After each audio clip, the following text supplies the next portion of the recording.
Sesame Street Live Say Hello. What an honestly great show. Round Room has exceeded my expectations. Now don't get me wrong, this isn't the best Sesame Street stage show of the decade thus far, that honor goes to Sesame Street the Musical, but certainly much better than Let's Dance or Let's Party, two shows with very mixed receptions, despite me liking Let's Party of the two. It certainly is an improvement over Feld's shows a bit in terms of the characters in the show. Instead of 7 or 8 characters it goes for a whopping 9 characters alongside the core 5, Big Bird, Oscar, the best character in the show. We also got a fresh new face in Sesame Street Live, that of course being Elmo's new puppy Tango, and she looks fine. I know a lot of people complain about Bert and Ernie not being in the show. I don't mind as much anymore. It's just expected at this point. Weird, but honestly, the norm going forward. Also, screens yeah baby, video screens are epic. Fortnite woo yeah baby, that's what we've been waiting for, that's what it is all about. Woo. I love screens Charlie, I love screens. Okay, for real though. The stage looks great, but I'm not going to lie, isn't as good as previous shows. I mean, it's not the worst stage in the world, it captures the charm of the actual show. But someone brought this up, that it didn't have as much pop as previous shows. I will say it's at least not all screens, but it has a unique portal as well. With a cloudy sky, this seems like the perfect way to set the stage for the world's sunniest street. The story is serviceable. I'm thankful it's not a generic sing-along concert considering Sesame Street Live single-handedly invented plot. The story is basically we've got to get Tango back and then wacky hijinks ensue.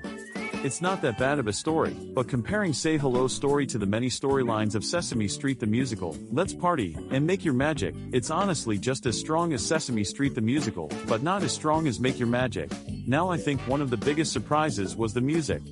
When I saw the initial trailer, I didn't know what I was in for, but now I was pleasantly surprised with how good the music in the show turned out.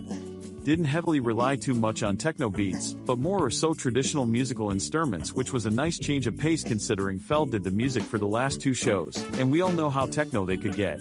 Of course we got that iconic Hello song from the actual show, oldies but goodies such as I Love Trash, and C is for Cookie, along with my personal favorite song in the show Everybody Say Hola, a song that debuted in the 1994 theatrical masterpiece Sesame Street Live Let's Be Friends, which debuted over 30 years ago. It also appeared on the regular show, but much slower.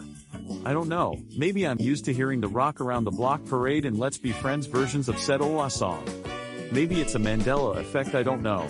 And of course, who can forget the number and letter of the day segments, which I don't know the future for considering the news that the show is changing format.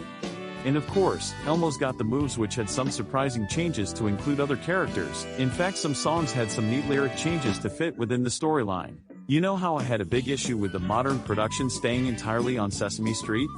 Well, I think the show managed to make use of the street with the video screens, and I can't believe I'm saying this, it manages to explore many locations on the street such as the pet store, Abby's garden, the community center, and more. It certainly feels like more of an adventure compared to Let's Party with one measly scene change, and Make Your Magic while having some scene changes, and an absolutely beautiful set to boot, pretty much the same buildings and backdrops throughout. I wouldn't say this is the best show in the entire world, but certainly a minor improvement over Feld's shows in a few areas, but not entirely. Feld found a clever way to incorporate a video screen while still including physical sets, and it managed to have some compelling stories. I honestly like that Big Bird was the first character in both shows, since he essentially captures nostalgia in older viewers. I know Abby and Grover were the first characters in Let's Party, but they were added in later months of the tour, so my statement still holds true.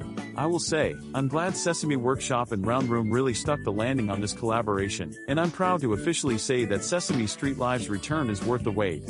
And in case you are wondering where this is going on the Sesame Street Live ranking, I would probably put it in the 15th spot, after Let's Party and before the original 1, 2, 3 Imagine. I don't know what the future holds, but it's safe to say for now, Sesame Street Live Present Say Hello officially is a perfect return to form for Sesame Street Live. Go see it when you have the chance or when it comes to your town.